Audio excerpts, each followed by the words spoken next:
இயேசு கிறிஸ்துவுக்குள் பிரியமான என் சகோதர சகோதரிகளே, நிமிட நற்செய்திக்கு இந்த வருடத்தின் ஆரம்ப நாட்களிலே உங்களை இயேசுவின் நாமத்தில் அன்போடு அழைக்கிறேன். கடவுள் நமக்காக கடவுளால் வழங்கப்பட்ட இந்த புதிய ஆண்டிற்காய், புதிய மாதத்திற்காய், புதிய வாரத்திற்காய், புதிய நாளுக்காய் நன்றி செலுத்தி இறை செய்திக்குள் நாம் கடந்து செல்வோம். எமக்கு ஆசி வழங்குவீராக. எமக்கு ஆசி வழங்குவீராக.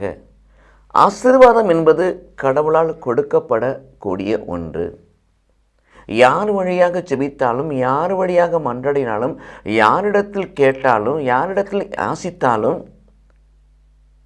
இந்த ஜெபங்களெல்லாம் ரோமர் 8:34 பிரகாரம் இந்த ஜெபத்தையெல்லாம் இயேசு பெருமானை வாங்கி கடவுளிடத்தில் தன்னிடத்தில் அவர் பரிந்து பேசுகிறார்.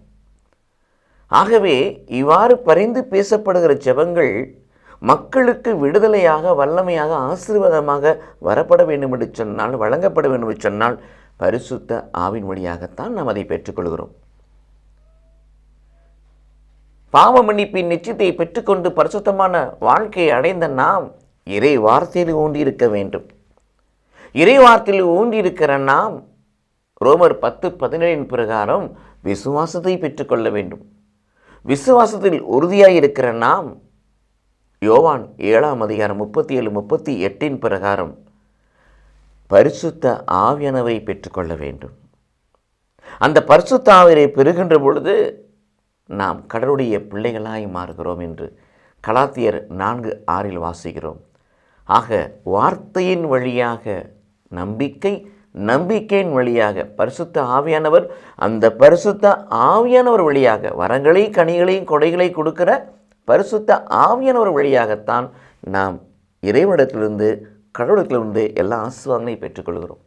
கலாத்தியர் 3:14 வாசிக்கிறோம். ஆபிரகாம் வழியாக கொடுக்கப்பட்ட ஆசீர்வாதத்தை கிறிஸ்துவின் வழியாய் பெற்றுக்கொள்ள வாக்களிக்கப்பட்ட பரிசுத்த ஆவியை நம்பிக்கையின் வழியாக பெற்றுக்கொண்டோம்.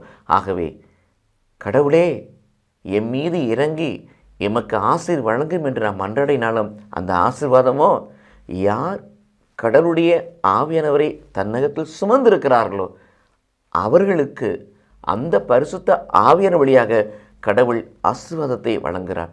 ஆகவே ஆவியானவரை பெற்றுக்கொண்ட ஆலயமாய் மாறி இறை ஆசிரியை அடைந்து கொள்வோம். கடவுள் நம்மை ஆசீர்வதிப்பாராக. ஆமென்.